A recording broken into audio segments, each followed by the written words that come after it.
Hello guys, thank you very much for switching on for today's episode. My name is Adesi09 on Twitter, Anfield Bloodline on Instagram. Thank you so much for your support so far. 2 videos so far, and I've been getting a lot of reaction and feedback. I've been listening and I've been reading everything, and I am telling you that I'm putting them into good use. Thank you so much. Now, our debut Champions League reaction. What was that performance for? At Anfield? Don't worry, we'll get more on that during the course of the reaction. Thank you. For the lineups, when I saw the lineup, I was like, what is Klopp thinking? I know we have loads of games between now and December, including the Club World Cup and other games like the Cup games, the Carabao Cup game. But this is a very important Champions League game. We are playing Napoli at home. Napoli, we have faced them. This was the 4th time we are facing them in the last 2 years, and Klopp is starting. I don't understand. What was that? Now in goalkeeping department, we had, of course, Alisson. Why was Trent not starting? Our game flows around the 2 wing backs, and Trent is not starting. But don't worry, I will analyze much on that later. Now, for the fullbacks, we had Gomez and Robertson at the back. In the middle of the park, we had Fabio, Henderson and Milner. Then Lovren, of course, and Van Dijk behind again in the defense. Then our front three returned: Salah back from injury, Firmino fresh from scoring against Crystal Palace, and of course Mane as well. But I still don't understand why on earth is Chamberlain not playing, and we're having Milner and Henderson starting the same game at the same time. Now, there's no creativity whatsoever. I understand Milner gives assists, but why on earth are you using Milner and Henderson? I understand Fabio's role in playing because he's not going to play against Brighton. But Chamberlain is not starting, Trent is not starting. Where will the goals come from in terms of the creation and not the goal scoring actually? Because Trent, of course, can guarantee you an assist. Robertson will guarantee you assist. Milner will guarantee you assist. Henderson not every time, but I still don't understand the lineup. Whatever Klopp was thinking, I do not know. But that's all about Liverpool's lineup. Shaqiri, good news, was back on the bench. Then, of course, Lallana and other guys too were back on the bench. So, for Napoli's lineup, Napoli started with Meret in goal. They started with a 4-3 formation, but at the end of the day, they ended up playing 3-5-2. I understand, they were scared, they were coming to Anfield. But I don't blame them. I don't blame Ancelotti, because he knows what you see at Anfield. Barcelona can testify to it. We all know what happened last Champions League run in the semi-final against Liverpool and Barcelona. But for real, what exactly were they trying to do? Nullify Liverpool's strength, score 1 goal, defend throughout the game? That cannot happen at Anfield. It almost did happen, but it did not happen at Anfield. So for the full squad, they had Meret in goal, they had Koulibaly, of course, in defense. They also have Canolas in defense, and their wing backs, they played Lorenzo and Rui. But in their midfield, they had Alan, Fabian and Zelensky. Then in front, Insigne was out. That was an opportunity for Liverpool to overrun them. Insigne was out, but of course they had a replacement in Mertens, and of course Lozano also played. The first goal of the game came in the 21st minute, in a very awkward manner. Mertens had elbowed Van Dijk from nowhere. The play was allowed to go on, and out of nowhere, Lovren streaked off. Robertson was not watching that someone was coming behind him, and Mertens ran, got the goal. Don't take away from the beauty of the goal. The goal was beautiful. The technique outside of the foot, back behind the goal. Some people, I saw some Liverpool tweets and Liverpool fans in the group I am, saying that Adrian should be starting Champions League, and I was like, what are these guys smoking? Adrian, this is Alisson. They are 2 different people. I understand that Adrian did well in Alisson's absence, but there is no way he would ever take Alisson's place in the team, be it Champions League games, be it Premier League games.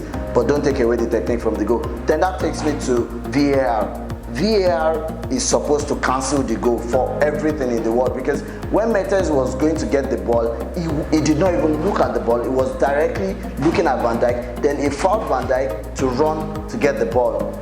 To me, VAR is not consistent, but we'll talk much about that during the VAR session. But for me, that was the first goal, and it shouldn't have stood. But after VAR confirmed, and I think they even had to double check, because the first time they said it was a goal, next day they were looking at offside or no offside. By the end of the day, the goal stood, and Napoli led 1-0 at Anfield. The second goal of the game came in the 65th minute from a Milner corner. Now, there's another controversy. Lovren, my superb Lovren, he has been immense in the last couple of games. He's been playing so well, and he had hardly put any foot wrong. Lovren got the goal on the 65th minute, and he allegedly actually pushed someone to get the goal in. But of course, VAR, they tried checking it, and the goal stood. Now, it takes me to VAR. VAR, why on earth are you consistent? Let us enjoy our football. I mean, if you are not going to bring more good to football, don't bring harm to football. With the pausing and stopping of the game, now I know some people will want to swallow me, you know, because you say every time Liverpool's game is always involving VAR, they're always supporting us. In fact, there's a particular banner that is out there that any decision with VAR is whatever Liverpool wants. Can you see our first goal? They took it and gave them. It shouldn't be a goal, it was a foul. Yeah, VAR needs to be consistent. I understand. See, I even tweeted it to say that the goal Lovren scored on a normal circumstance would have been ruled out in another game as a foul, and they would have chalked up the goal. But because they gave Napoli the first goal, they had to give us the goal. So it was a compensating error. You understand? Those that did accounting, you get that. But for real, that shouldn't have stood, but it did stand, and that's why we got the 1-1. Without that, it might probably be a loss, but of course it's Anfield, you cannot lose now, you get.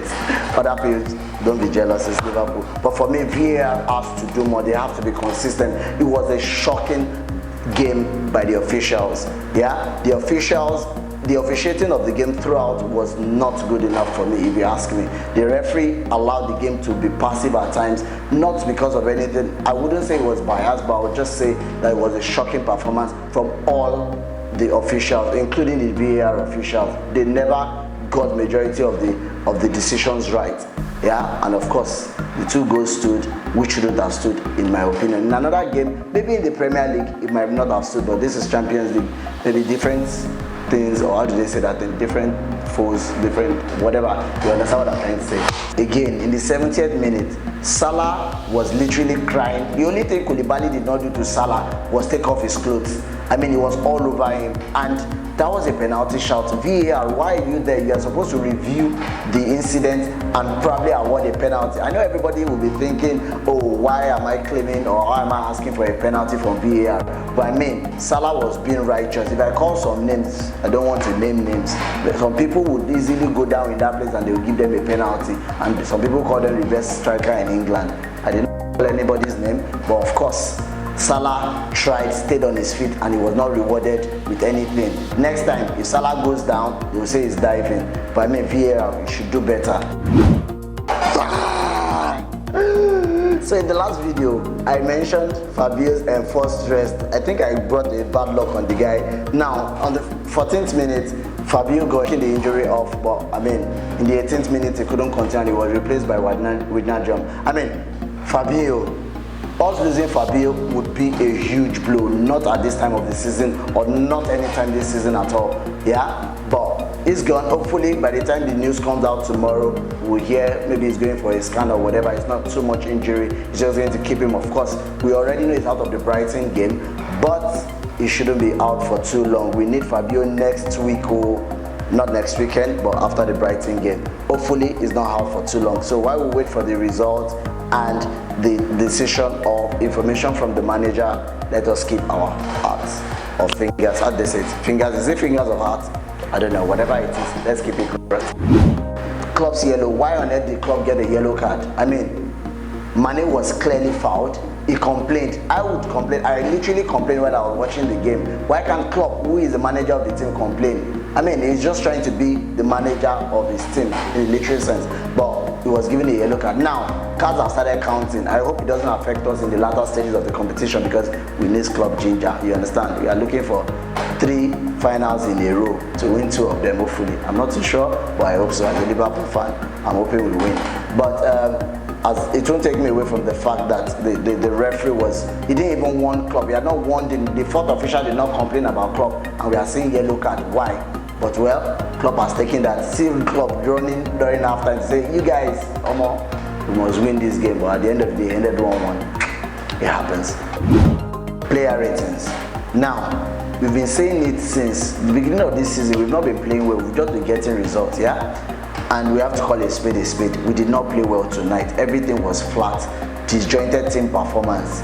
But that doesn't mean we'll not rate them. We'll rate them. Alisson, some people, as I said earlier, in the groups I am in and on Twitter, are complaining about the goal that he conceded. How many keeper can actually say that? The technique was brilliant. So Alisson for me didn't have much to do in the game. I'll give him a 5. Yeah? Gomez, right back, 0. I mean, that's not his performance. I'm just talking about, the idea of him being a right back. Klopp, stop playing Gomez in right back. For heaven's sake, he's a central defender. He's probably one of the best central defenders right now in the world in terms of, the team he's in. He can hardly get into our team, but at the same time, he's very good at what he does. He only just lacks some few things in his game, but as long as he's under the mentorship of, Van Dijk, world best defender, you get. So he would only get better. He lacks concentration. Gomez crossing, 0. Anticipation, 0. Vision, 0. You get. I'll give Gomez a 4. He had a woeful performance. He was the worst player on the pitch last night, and I think that he could have done way better, but you can't blame him. He was played out of position, so he's getting a 4 from me. Almighty Lovren. I said whenever you notice Lovren in the game, it's usually a bad thing, but trust me, tonight he was our hero, he was our savior. Lovren, for getting the goal alone, I'm going to give him a 7. Why I'm giving him a 7? Because he failed to actually track Mertens' run in the lead up to the first goal. Van Dijk was the one that was fouled before the goal, yeah? I've been termed a Van Dijk, fan, but for real, Van Dijk last night was not on top of his game. He was sloppy at times. I'll give him a 6. Now, Robertson had some confrontation with some players along the line during the course of the game, and I think it wasn't, his final balls were not too good. His runs, maybe he was missing his other partner with his strength, but he showed in his game. He wasn't on top of his game tonight, even when majority of the possible or likely outcomes were coming from his wing. I'll give him a 6. In the midfield, Fabio of course got injured earlier in the game, but while he played for 14 minutes in the game, he tried. I think he laid 1 or 2 good passes during the course of the game, so I'm not going to give him any rating. For Henderson during the course of the game, I don't understand. He had a fantastic opportunity in the 8th minute. The keeper had lost possession of the ball. I mean, this is the part we miss Gerrard as a captain, but we don't go back to the past.